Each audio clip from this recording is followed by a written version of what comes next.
Welcome, NACME scholars. Welcome, my corporate scholars for the summer of 2022. And welcome back to several of our block grant scholars at our respective campuses. I'm excited to have you all back on board. And we are excited to end our Summer Friday webinar series, but yet at the same time, get ready to kick off the fall 2022-2023 academic year season. So as some of you are constantly coming in, and you know me, I'm going to review a couple of quick housekeeping rules, remind everyone what's on board, and then we're going to get immediately into our fantastic presentation that's going to help get you set for the talent acquisition season for our corporate partners this 2022-2023 season. So it's all good. Let us begin.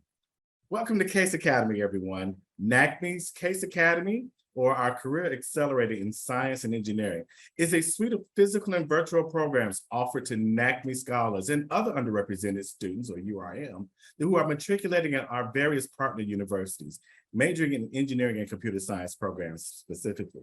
The Case Academy is meant to help enhance current campus offerings from our partner universities with content provided by the companies who make up the NACME's board of directors. So the combination of academic excellence, professional development, and of course, technical training helps to ensure that our NACME scholars, as you know, I like to say, are career ready for the competitive workforce of today and for the future tomorrow.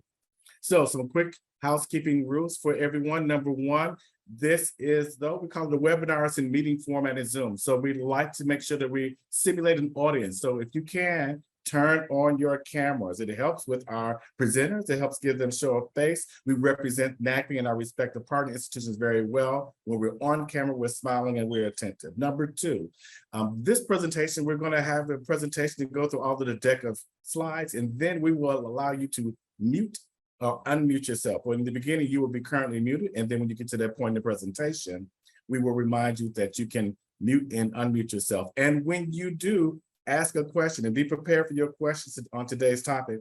Be sure that you introduce yourself with your name, your school, university, your major, where you worked this past summer, and then go straight into your question. We always want to make sure we're representing our respective schools. There were some quick messages we put in. We're working on some new attendance, and we'll talk about the new content management system. But if you wouldn't mind, be sure to take the time to change on your screen name in Zoom. Make sure you're using your first and your last name. That's going to help us do some attendance management. And this, last but not least, this is being recorded. So for our colleagues who are missing in action today because of various classes or other obligations, this will be posted up on our NACME TV site or our YouTube page, which you'll be able to begin to access easily through the new portal that we'll be talking about in our upcoming orientation for all scholars. So welcome back, block grant scholars, and thank you so much, corporate scholars. And on that note, let's turn this right over to the kickoff presentation. It is an excitement for me to present from our partners at Bechtel Corporation that we're going to talk about how to prepare from the fall, prepare for the fall to get ready for that talent season and compare and fix your LinkedIn page. And we have an expert with us from Bechtel Corporation. Allow me to introduce Ms. Christian McConley. I think I just messed it up, but nevertheless, she's going to make sure you get it accurate. Let's give her and Bechtel a round of applause and excitement and our attention. Turn those cameras on, get ready to talk. And Christian, I think I'm going to turn it over to you. Well, thank you. Hello, everyone. My name is Kristen McClooney, and I lead social media and internal communications at Bechtel. Since you all have to give your school, I went to Pace University and Syracuse University, so I'll represent my schools today as well.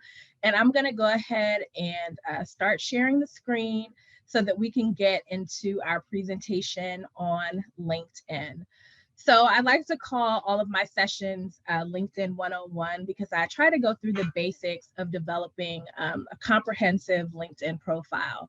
And at the end, I'll share my contact information so that if your questions aren't answered today, you're more than welcome to connect with me on LinkedIn and we can proceed from there. So I always like to give a background on why LinkedIn. So LinkedIn has 830 million members in more than 200 countries and territories worldwide. And from the research, they show that a lot of college students and recent graduates don't really use LinkedIn because they see it as a tool for older people. And it's really a great platform to go on there and connect with people. And there are plenty of opportunities. It's where companies are, it's where people are that can really make a difference in your career. I always like to say that LinkedIn is your resume that never sleeps. It's always out there. If someone looks up your name, it's telling your story at all time. It's also your professional brand in the world. So people can go there and find out, who is Kristen and what is she about? What is the work that she does? And then it also helps you to stay connected with people. So as you graduate from school, go into new jobs and other jobs, you can stay connected with your current and former colleagues and classmates and professors. And like I shared, it's a place to find others and to be found. And so when you think about finding work and hiring when it comes to LinkedIn, more than 95% of recruiters use LinkedIn on a regular basis. There are 90,000 schools on there, and there are a lot of people in decision-making positions that utilize LinkedIn every day. And there are over 30 million companies with 20 million job openings on LinkedIn. And there are a lot of, like I said, well-connected people that even if they don't have a job, they may be able to connect the dots and help you connect with people to find a job on there as well. So we'll get right to it and we'll talk about developing your profile. The first thing I love to tell people is to use your real name. Use the name that you would use in the business setting. And if you have a common name, then include your middle name or some sort of differentiator for you so that people will know who you are. Your name is the first thing that people will see when they view your profile. Also, when it comes to location, I would say there are a few things to consider. You can update your location for your desired place of employment, or you can have it for where you currently are and then set your parameters for job searches that for the places where you're open. So there are a couple options that you can do in that area. One thing that I think is one of the most important things when it comes to developing your profile is uploading an appropriate photos. So one, a lot of people don't put photos there, and that's a big mistake when it comes to LinkedIn. Research shows that profiles with a photo get up to 21 times more views and up to 36 times more messages because recruiters know that there's an actual human being behind that profile. Also, use high quality, up-to-date, and professionally dressed photos. That doesn't mean you have to be, in a full suit. You can see some of these pictures are more casual, but still professional looking. And then also make sure that your face takes up a majority of the frame. And so when thinking about what is an appropriate photo, I always say don't use pixelated or grainy photos. So you may be in a picture and you've zoomed in to crop into your face and now you're a little blurry. That may not be appropriate. I know I don't have to tell you all as scholars not to use like club photos or group pictures, again, where you're zooming in and trying to isolate yourself from other people. Also, poorly lit photos, I wouldn't use. And also things, and I'm saying this because I've seen it from pageants, weddings, and special occasions. I wouldn't use those either. And so one thing I would say is check with your career service centers at schools. A lot of times they offer programs where you can get photos taken. Also, even if you find a white background and you have someone light it very well and take the photo for you, you can make adjustments for that as well. And then also a lot of conferences and events also will have an area where you can do updated headshots. So I would look out for those things so that you can have a great photo to put on your profile. Another thing that I like to share is the banner header image. A lot of people leave it at the default, and it's not a problem if you do, but that's also another area that can share a little bit of your personality and summarize who you are. So these two photos on the slide show an example of how people have done that. And so you'll see like the coder at the bottom, he made a background that has code on the top. And then the other young lady just used her name and what she's seeking in a career. And it basically can kind of summarize who you are or what you're passionate about. So for example, I help our CEO with his LinkedIn account. So for his banner, we put a photo of him on one of our projects. A lot of our other presidents and leaders in the companies may have a photo highlighting a project from their business unit. For me, I have things that look like something a communicator would use as my banner. So you can make it whatever may fit your personality. And if you don't think you're a great designer, if you go to Canva and you click create, there's actually a drop down for LinkedIn banners. So you can go in there and play with that and help to expand and develop your profile. Also, I think the next thing that's really important is to write an informative profile headline. So the headline is basically that little statement that you usually see underneath your name on LinkedIn. And this is like a short, memorable slogan. It's the one thing that you want like a recruiter, a hiring manager, or your future coworker to know about you. So the default on LinkedIn is your job title, but I always tell people to customize it to suit your needs. So if you're a student, then your default may say, communications student at Syracuse University. That's not necessarily telling recruiters or other people what you're looking for or what your skill set is. So a strong headline may include your area of study, career ambitions, or keywords related to your desired career field. Also, if you're struggling with it a little, look at profiles of people you admire or recent alumni from your university or college to see like what they may have in that place.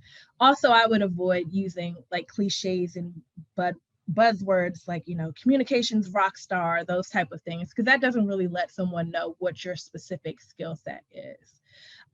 And I'll share this presentation and you can see some of the formulas that I kind of put in there, but you could put, you know, recent communications graduate with the focus in digital media and film. This lets a recruiter know these are the areas that this person may be an expert in. Recent graduate seeking my first job in engineering, you know. And the bottom examples are some real examples that people have used. So the example for Kevin, he tells what he is. He's a software development student. He's seeking a full-time job. He lists a little bit of his expertise, and then he listed his graduation year. So he was able to squeeze all of that in that space. And so recruiters know what he's looking for, where he currently is in life, his expertise, and when he'll be available to start working. So, you know, try to figure out a way that you can capture all of those things in that space so that people are able to see what you're looking for. Also, the next most important area would be your summary section. And this section is the main place for you to stand out. So I know people tell you to be humble and not brag, but this is like the area where you really talk about your expertise. And so you can be concise about your experience and qualifications, use keywords and phrases that recruiters might search for.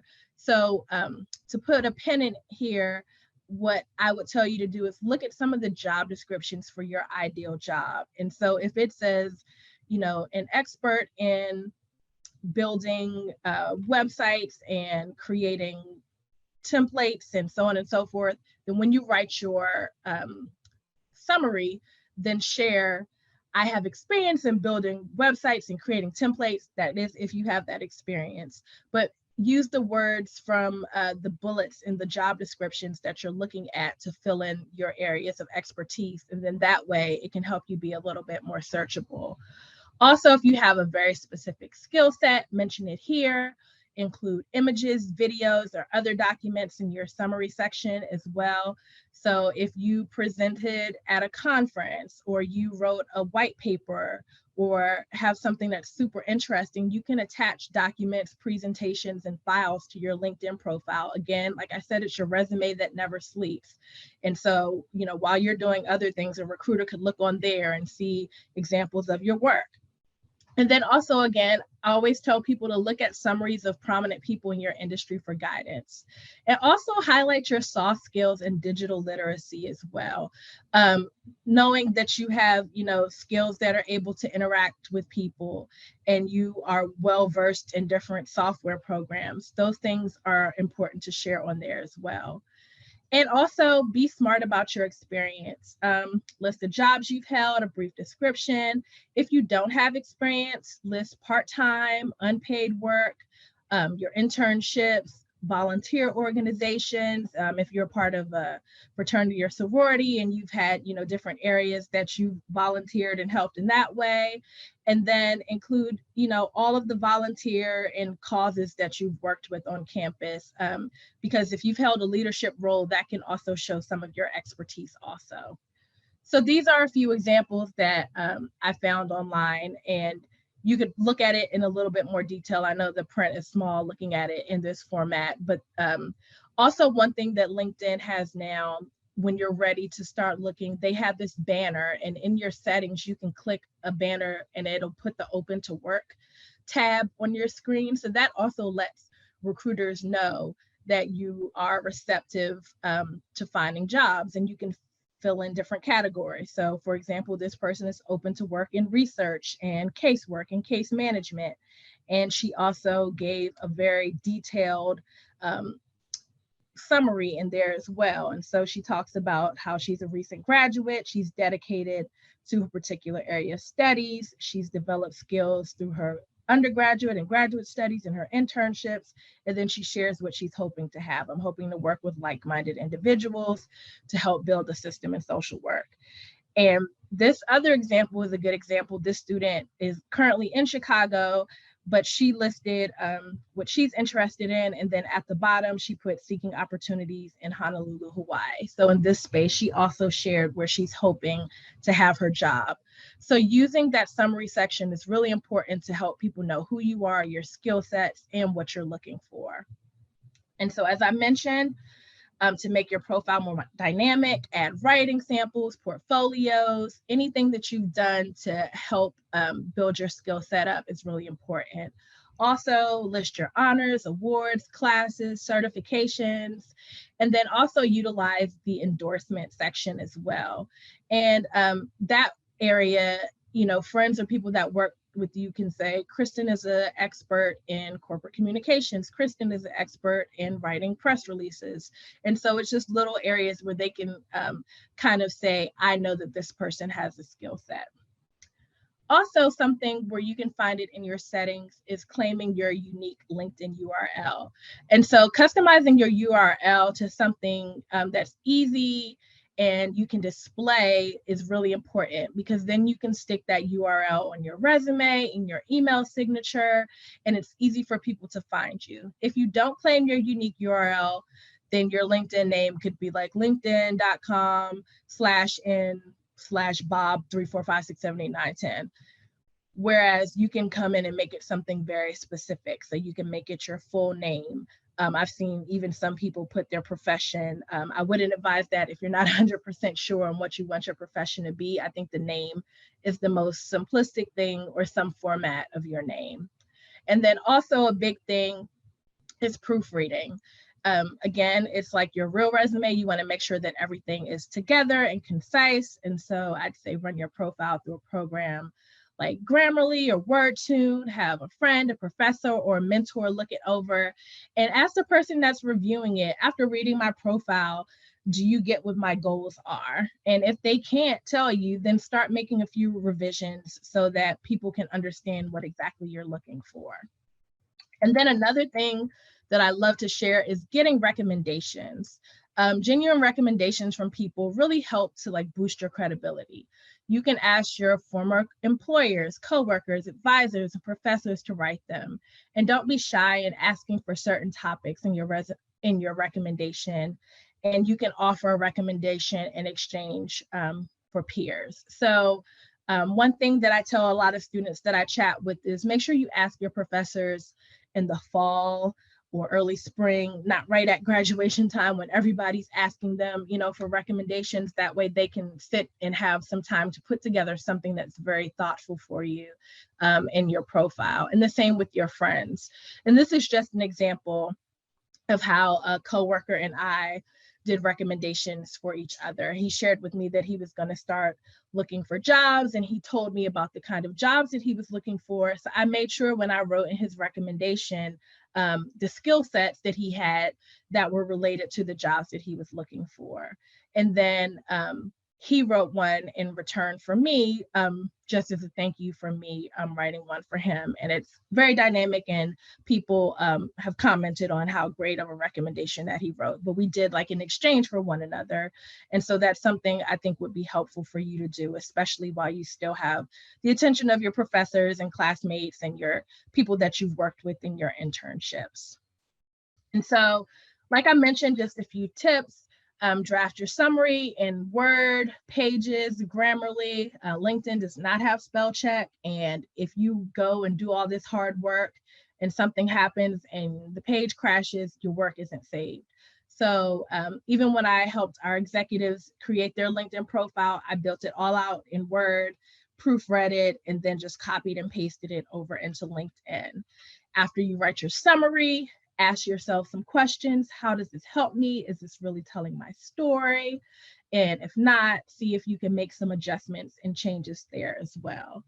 Also, if you can back your achievements up with facts, figures, numbers, then add them in there. So if you did a great project as an intern, then make sure that you put it in there. If you received an award or some sort of accolade, share that in there, that I was one of 500 interns at Bechtel, and I was the only one to receive a leadership award. That makes you stand out.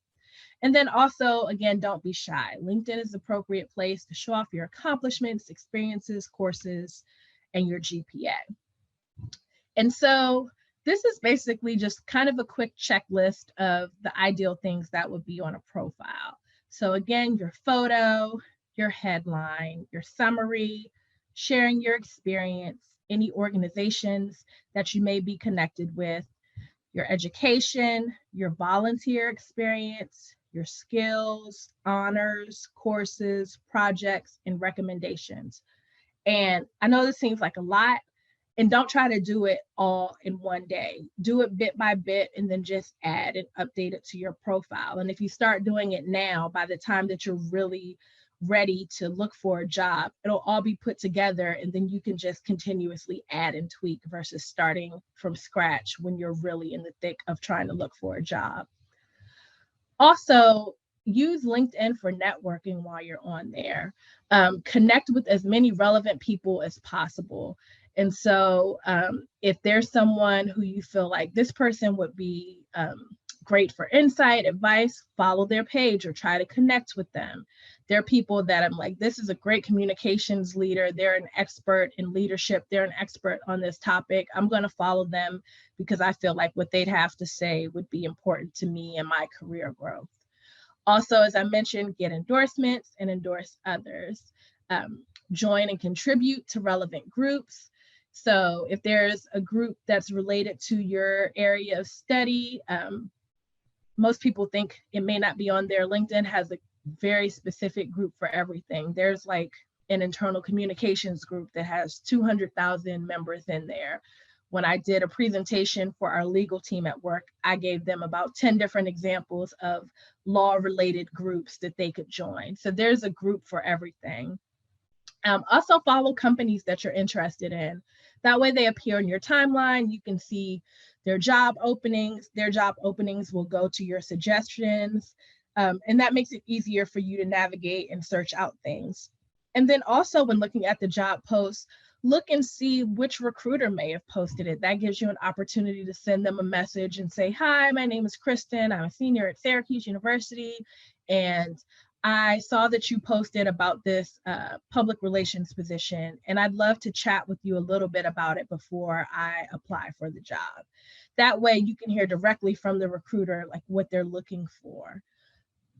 Also use LinkedIn alumni tools. So a lot of colleges and universities have alumni networks, and they're a great place to connect and engage and interact with other people from your school. And even they may have a college level. So like for me, there's like a Syracuse group, there's like a new house group, which was the school that I graduated from. And then there's like a new house public relations group. And so that's very granular, but it's different people in each group, and people are able to like connect to me with different people in different ways. As I said before, use LinkedIn to search for jobs, and then also engage with employees at companies you're interested in.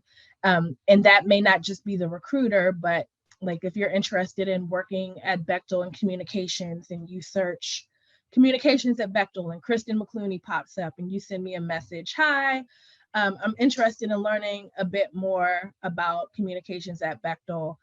The worst I can do is not respond. The great thing I could do is respond back and give you a little bit of insight. And then also when I'm in a meeting and they say, we're hiring for this position, I can say, oh, Bob sent me a message on LinkedIn and he may be a great person for this position.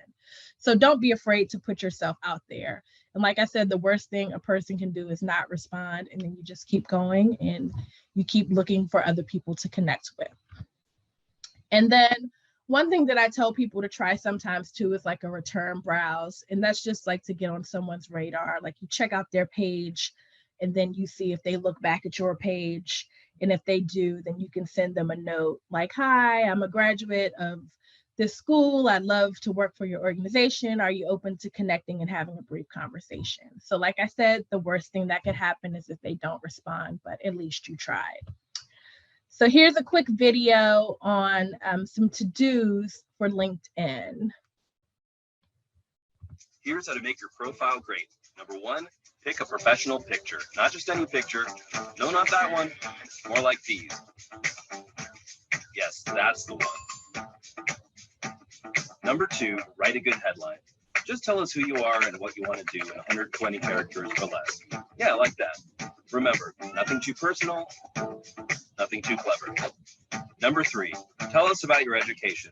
What's your major? What classes did you take? What skills did you develop? C++, art history, Portuguese history, quantum thermodynamics?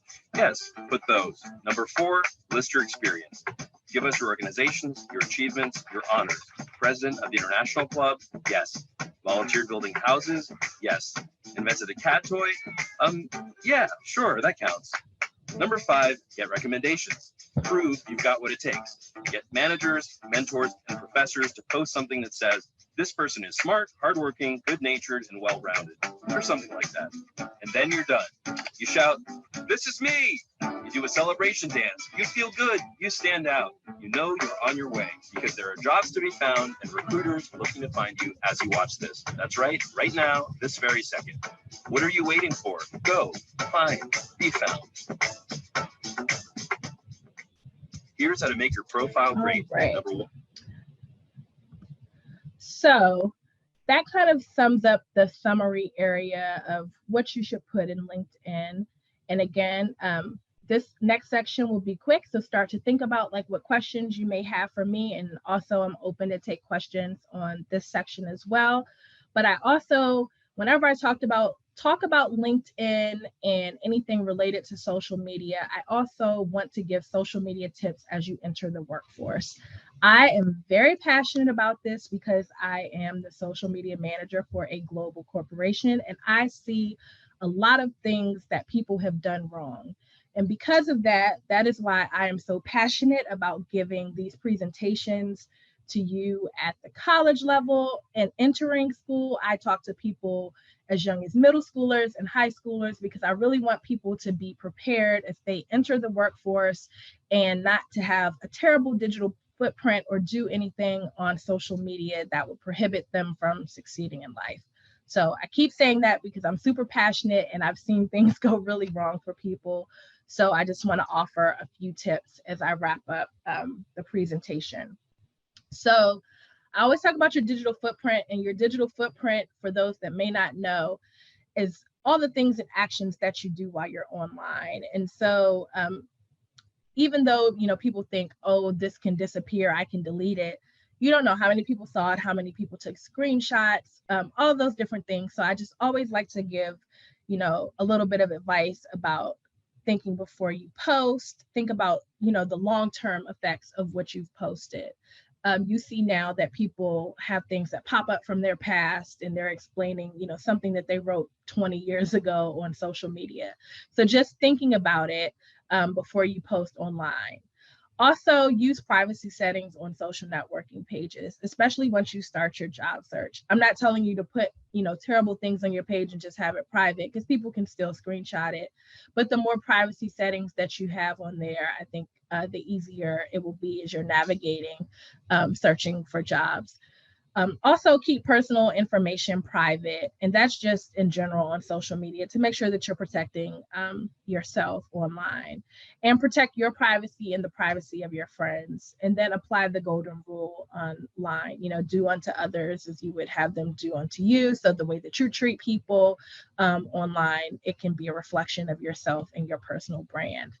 And I just wanted to share a list that I found of top social media reasons recruiters have said no to people in the job search process. And so inappropriate photos, videos, or information. And really, inappropriate is a pretty broad word, but you have to look at the culture of the companies that you're applying to. Like Bechtel, we have vision, values, and covenants. And so we have certain things that we try to uphold ourselves to and our colleagues to, and they're on our website. And that lets people know the character and the dynamic of our company. They have seen, information about candidates drinking or drug use. Again, the type of company you apply for, that would make a difference or not. Discriminatory comments relating to race, gender, religion, and other sensitive issues. Information on criminal behavior, online information that's inconsistent with what you put on your resume, poor communication skills, bad mouthing a previous employer or fellow employee, unprofessional screen names, sharing confidential information from previous employers, and lying about an absence. So I know these seem like pretty common sense, but I can just say I've worked in social media a very long time, and I've seen a lot of these repeatedly over and over again. So just be conscious of what you're putting online. And I always tell people, no matter what age they are, to do a little bit of digital spring cleaning as you start preparing to apply for jobs, internships, and so on and so forth. So Google yourself to find out how much digital dirt you have on the internet. Clean up as many of those incriminating photos and grumpy status updates as you can. And like I mentioned before, change your settings when necessary. Also, sometimes it's even asking a friend, like, hey, can you untag me, or hide the picture that you have on your profile, just to make sure that I'm trying to apply for jobs, and I want to make sure that my social media is as clean as possible. So again, like I said, take an audit of pictures connected, think before you post. And again, your social media profile serves as an embodiment of your personal brand. And so I'm not telling you, like, social media is for fun. I enjoy posting things. I enjoy sharing things. But especially while you're searching for a job and people may be looking up your name, things that you put on social media can unintentionally come up. And then after you get hired, talk about your new company, but also know your company's policies and current practices. Be careful not to share proprietary information online. Keep it legal before and after you're hired. Steer clear of posting anything that could be considered illegal. Again, I'm writing these things because I've seen these things. Also, show caution when friending coworkers and supervisors. When people first started a company, your coworkers and colleagues love to try to add you on social media platforms. I'm social media manager, so everyone feels like they can add me on social media, and I stick to LinkedIn now. So you can set your boundaries that, no, I don't want to be your friend on Instagram and Facebook, but I'd love to be your friend on LinkedIn. So let's connect in a business setting. And then just make sure that what you say versus what social media shows is in alignment. With all that said, like I said, I enjoy, sharing fun things in life on social media. So no matter what you do online, like, be you and own, what you're sharing, and have fun and enjoy yourself online, but also think about what you're putting out there as you're preparing to start your career search. So if you have, after the Q&A or you have additional questions, I have the QR code to my LinkedIn profile up here. You can feel free to scan it if you'd like, or you can put in my name in LinkedIn and search for me, and you'll get a copy of the presentation as well. So we're coming to the point where we are getting ready to start taking some questions. So I'll leave this up for one more second while you start thinking about your questions, and we can go ahead with that.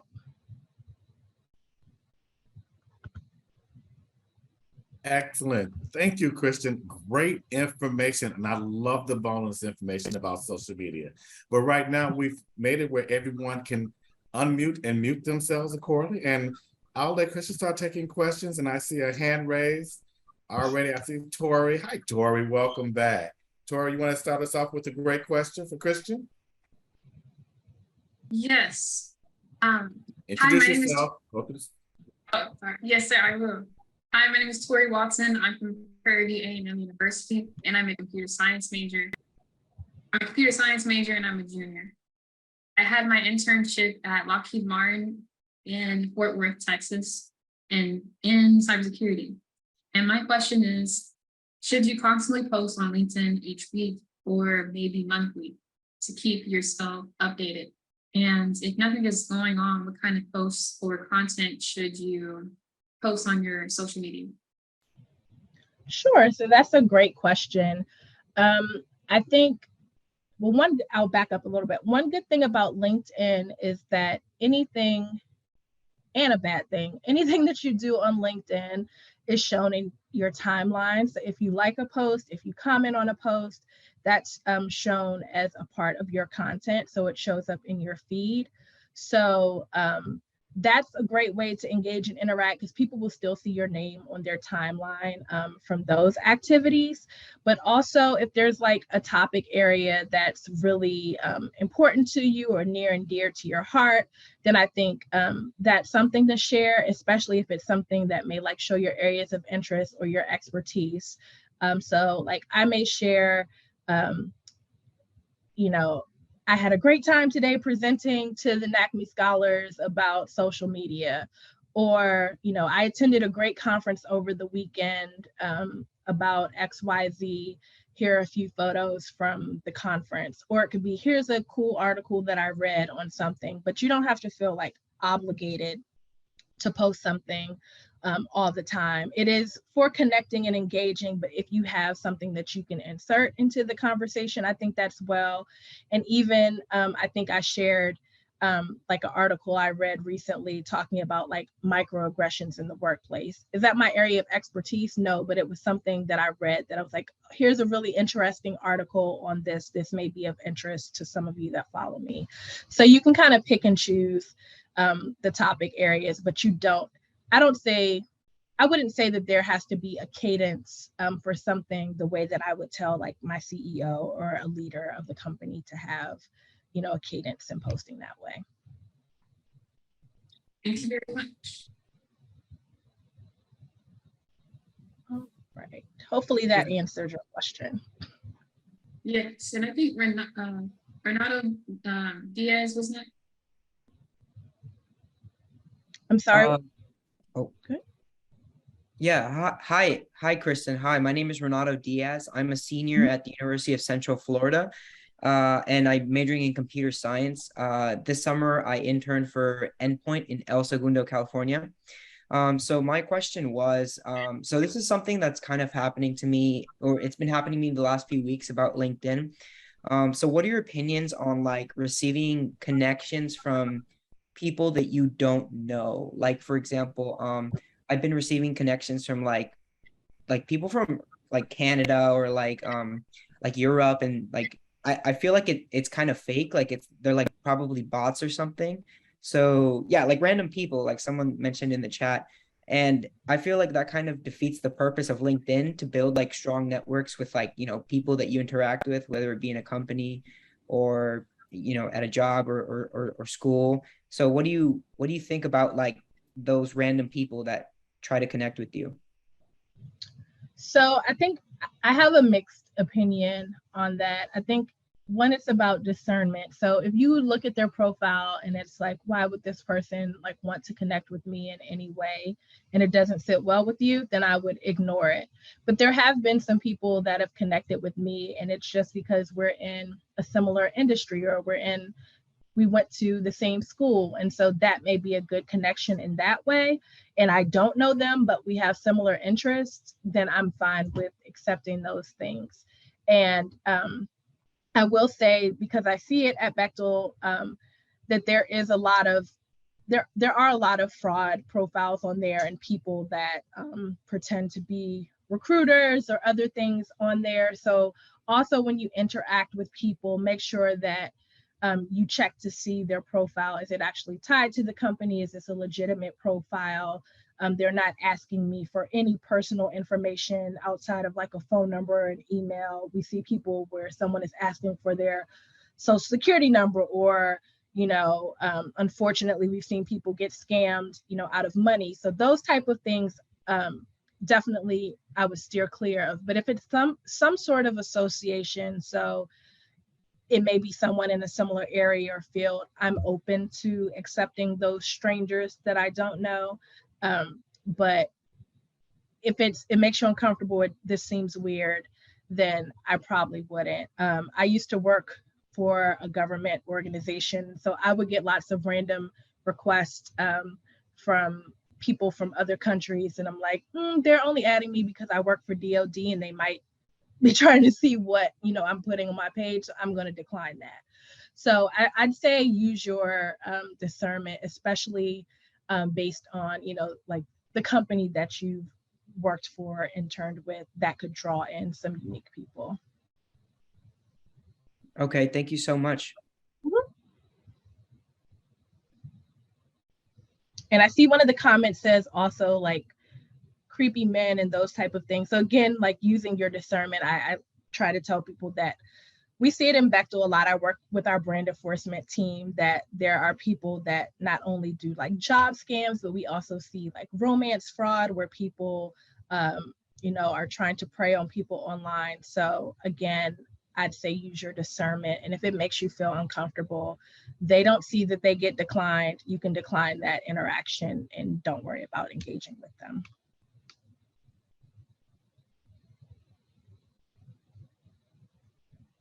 I think the next question is from Stephen. Go ahead, Stephen, introduce yourself and ask your question.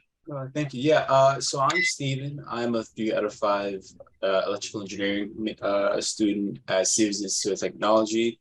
And this kind of adding to what Tori said, where a lot of the input or like advice I've gotten regarding like LinkedIn is to kind of treat it as another form of social media. Going to what you said, not adding or posting every week, but just making sure to check frequently, just post about like any scholarship or internship opportunities that you had, and to just like congratulate anybody that like that or like pops up on your feed, like peers or other people you're connected with. How do you feel about that? Would you agree? Or I think you use it in the way that works best for you. So I know a lot of people always look at my LinkedIn profile, and I'm terrible at posting on mine. And part of it is because I run, a corporate LinkedIn account as well. But I always, when I talk to leaders and students in other groups, I think whatever the level of engagement is, it works to your benefit, especially on LinkedIn, where other people can see your timeline. So if, you're congratulating, one of your fellow students on a scholarship, and you're telling them you're proud of them, great work, other people see that you're giving them accolades, because that shows up in your feed and timeline. So that's a way that people can see, oh, this person has emotional intelligence and they're supportive of their peers. And so it's a mixture. I agree with that. And I agree with that you can also contribute to it. Like, here's some I went to this great conference, and here are a few takeaways I took from the keynote speaker. And then if you tag the keynote speaker, that puts their audience into the mix, and then you may get a connection out of that. So it's just trying to figure out ways where you can connect dots in different ways. I think that that's always helpful and unique. And then if the speaker shares your post, then that puts you in the eyes of more people. So it's just trying to figure out like ways that you can connect and expand your audience, but don't do it in a way where it feels forced, but also just don't have your page so empty. Like if a recruiter or someone looks at it, they're like, is this person on here? Are they active? So you can have it balanced and really do what works best for your personality. So if you're not a talker, you're not a sharer of a lot of things, don't feel like you have to do something. Or I'll tell people, pick a day and say, every Tuesday, I'm going to post about something, put it on their calendar. I have leaders that I do that for. I put a 15-minute block on their calendar and just like on Wednesday, post something on LinkedIn. And it could be commenting, it could be sharing and liking, or it could be like original content. So you can do whatever works for you. Thank you. Christian, I'm going to go to Elizabeth, but before I go to Elizabeth, Aziz Ayantanyo has a question online that they submitted. It says, do you recommend having Twitter and Instagram accounts private?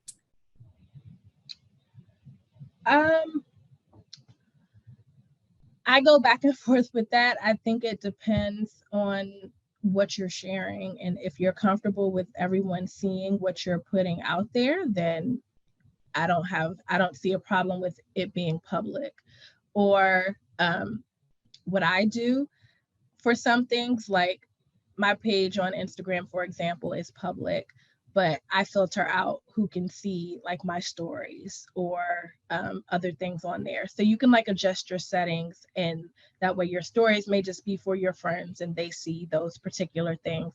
My Twitter account, it's public because I just talk about comms, travel, music, and food. So I don't really care if anyone, sees anything about that. I may talk a little bit about politics, but nothing like too deep on there. If you feel like it's something that may put you in like a compromising position, then I would make it private. And also I tell people to be very careful and know their company social media policies, even as an intern.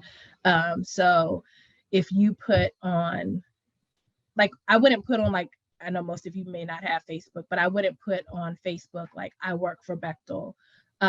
Because if I write something on there and someone doesn't like it, and I see it all the time, they'll be in our inbox and say, is this the type of person that you hire at this company?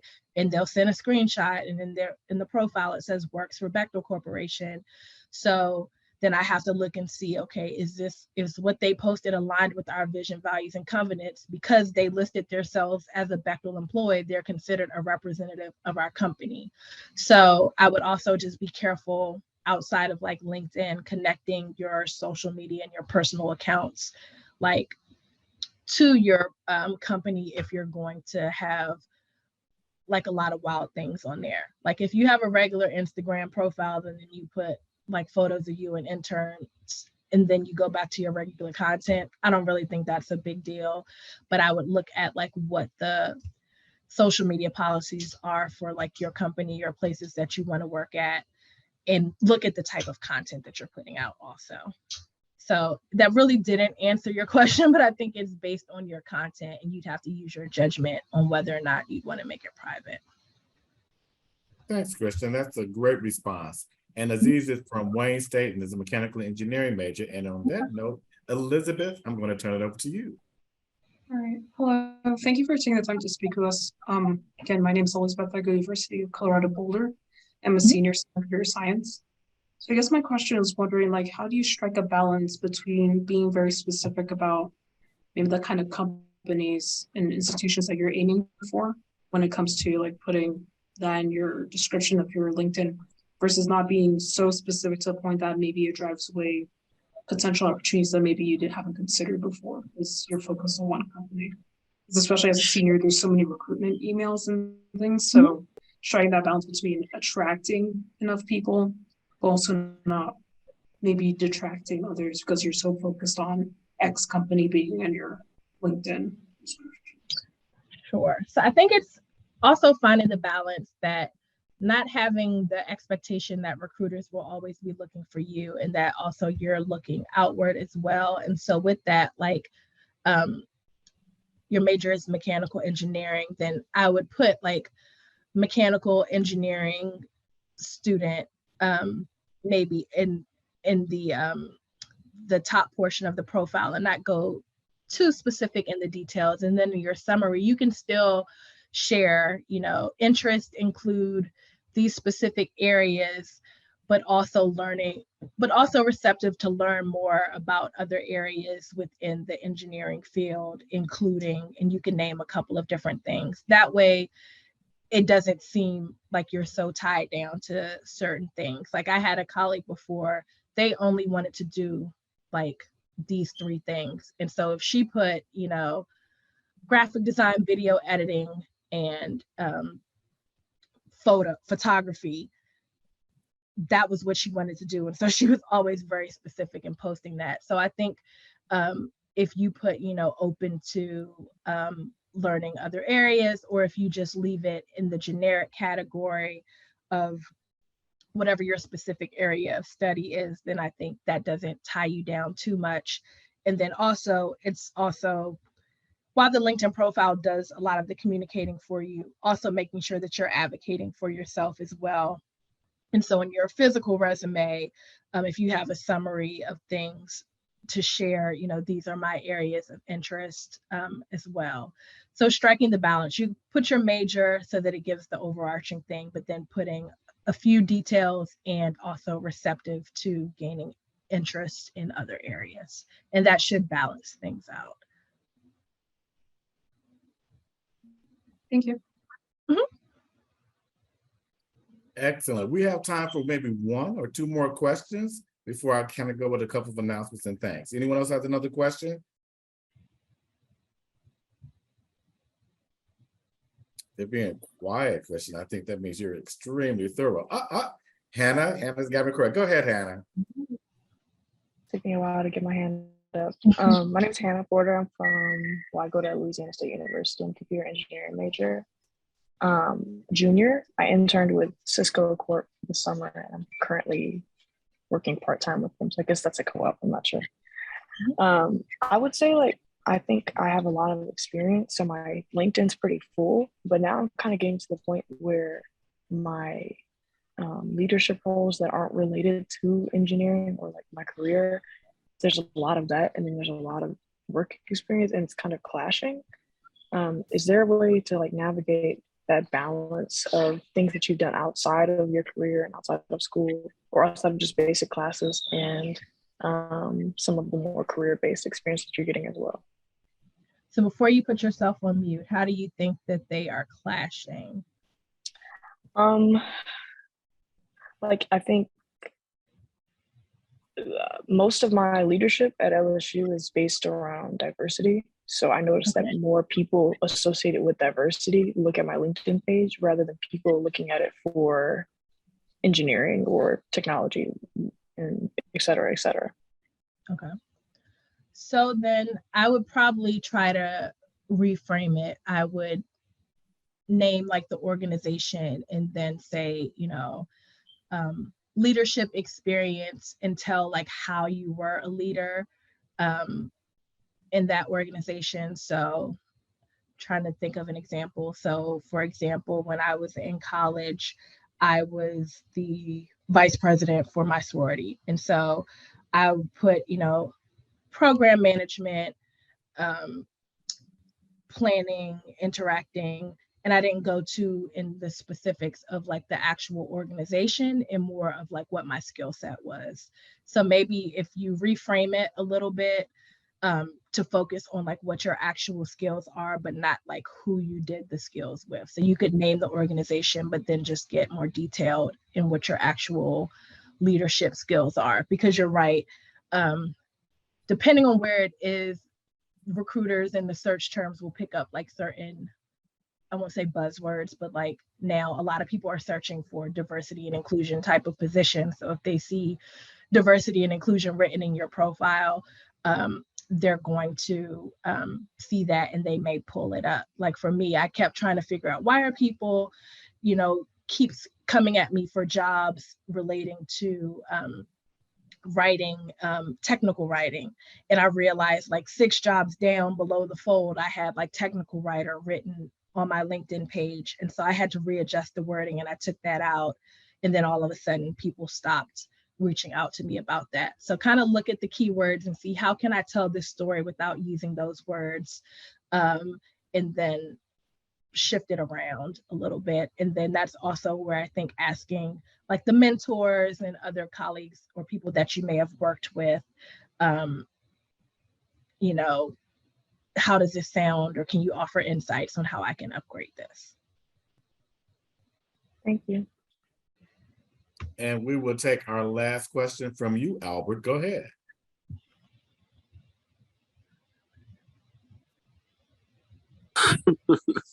Thank you, Mr. Smith. It's a pleasure. Good to see you, man. Good afternoon, Ms. McClooney. My name is Albert Edney. I'm a junior, now a senior civil engineering student at the illustrious North Carolina Agricultural and Technical State University, originally from St. Louis, Missouri. I actually just finished up an internship with Deloitte this summer. And really, as I look to the future, understanding how to craft a long-term strategic plan to maximize really engagement, but also just, you know, really to gain that consistency. So how do you go about really approaching that? This is the plan that we have, and then executing and maintaining that plan over a long period of time. Wow, I don't know if I can answer that in the time that we have left, but I am a planner. And so for me, do you want that tied to your LinkedIn profile, or is this just overall executing the plan? And then I can figure out how I can better answer this. Yeah, we'll follow up after for sure. But I'm really keying in on the maintenance part of it. And like, what are the keys to maintaining? Like, you made the plan already and you're in the thick of it. What are those keys to maintaining that success over that period of time as you go through your plans, social media wise, from a general perspective? Okay, so I think it's being consistent with updating like your profile, adding content in there, and then also for any growth and development, part of it is, are there organizations that I can join and be a part of? So, for example, like NSBE, participating in a chapter and then finding things that you can share and hone your leadership skills from that. Also within companies, you have like resource groups where it may be related to certain things that you're interested in. So like at Bechtel, we have everything from like Women at Bechtel, our Be Bold, which is like our African American affinity group. We have a Be Proud group. And those are other ways that people are able to like exhibit leadership roles and get in front of like our executives and other team members at work. And so that helps them along their journey as they're navigating. And then just having conversations, engaging with like company content, like a lot of the ways that I find like ambassadors and people to continue to share things with on our Bechtel profile are people that engage with our content on the corporate page. So it's people that I know and I reach out to and I ask them to share things and be advocates because of how they interact with the corporate account as well. So like while you have your goal list, there are also like other areas and things that you can participate in within the company, whether it's the business or employee resource groups or the external business organizations that may help you with your growth. And those are things where you can add additional leadership skills and other things that'll help you kind of continue on your path, along with, you know, having the conversations, open conversations with your supervisors and other people at work, and then just engaging. I see a lot of people, you know, I recognize names also not only from engaging on like the corporate page, but engaging with like their business unit presidents and our CEO and other people on LinkedIn. So then also they recognize those people's names and are able to engage, you know, who they are. So I think engaging with external people, but then also finding the right people in your company to interact and engage with online as well, plus the resource groups also. So for example, I shared several things on my LinkedIn, or I liked things relating to Delta. And so then I had a few people at work like, oh, I didn't know you were a Delta. And so then when there was some opportunity, she came to me and talked to me because she was a Delta too. And so it was like that random connection, but she saw it on my timeline. And so just finding those ways, and people will help you navigate different things because of, orgs you participate in or ways that you've engaged with other people. So hopefully that helped. But again, like I said, you can connect with me and we can chat a little bit longer about that. Absolutely. Absolutely. Thank you so much. And with that, that will conclude today's webinar, our closing one for the summer. Everyone join me in a round of applause and say thank you to Christian and to our board chair, Bechtel, for sponsoring this presentation today. So thank you very much. We appreciate it. Thank you. Some quick housekeeping rules. Don't forget, inside of the chat, I placed a link so you all can give us the post-webinar feedback. It's always important for us to get feedback so that we can share and continue to provide wonderful resources and opportunity for our scholars. I'm going to share my screen right quick. In case you can't see it, we have an upcoming virtual career fair, our annual meet and greet. Save this date, Friday, October the 14th, 2022, from 10 a.m. to 5 p.m. This is our virtual career fair required for all of our NACME scholars to attend to participate in. So I'm excited about it. This is part of our new conference that we're going to be doing. We're doing a new annual conference, and this year will be in Atlanta, Georgia from Wednesday, October the 12th through Friday, October the 14th. And we're doing something brand new that you're going to hear about real soon. Think hackathon, but more fun. And on that note, I'm going to stop sharing. At least I think I'm going to try to stop sharing. So in case you have any questions, don't forget, look forward to our traditional webinar Wednesdays. We'll be kicking it back off sometime next month, probably in late September. Thank you, everyone. Christian, thank you once again, and to Bechtel, and to all of you who are joining us today. Good luck. And last but not least, if you were a corporate scholar, there was still a post-corporate scholar worksheet that you all had to complete. I believe that we're offering a gift card for you all to complete that if you haven't. It's going to close tonight. So if you haven't completed this corporate scholars in the summer survey, be sure to kind of look out for the link and complete that out before midnight tonight, before it closes. So on that note, I'm Kevin Smith, Director of Programs. Thank you, everyone. I'm looking forward to working with all of you again this academic year. And when we kick off our webinar Wednesdays, I believe on Wednesday, September the 21st. Otherwise, welcome back. Good luck with school. And I will see you guys on later on next month or at orientation in a few weeks. Take care, everyone.